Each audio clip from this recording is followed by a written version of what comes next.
Indian butter tree म्हणून आपल्या जंगलात सापडणारं एक महत्त्वाचं झाड म्हणजे मोहाचं झाड.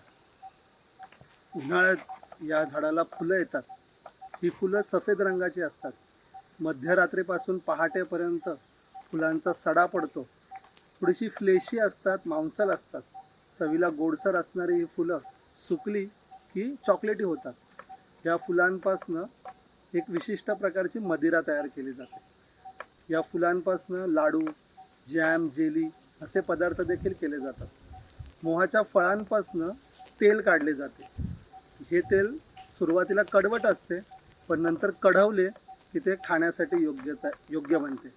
महाराष्ट्र, छत्तीसगड, मध्य प्रदेश या भागामध्ये मोह नैसर्गिकरित्या आढळतो. वनवासी बांधवांच्या जीवनात या झाडाला अनन्यसाधारण महत्त्व आहे. मोठा देव म्हणून त्याची पूजा केली जाते.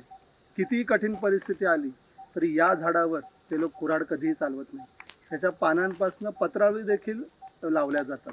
असं हे आपल्या जंगलातलं अत्यंत महत्त्वाचं झाड मोहाचं झाड.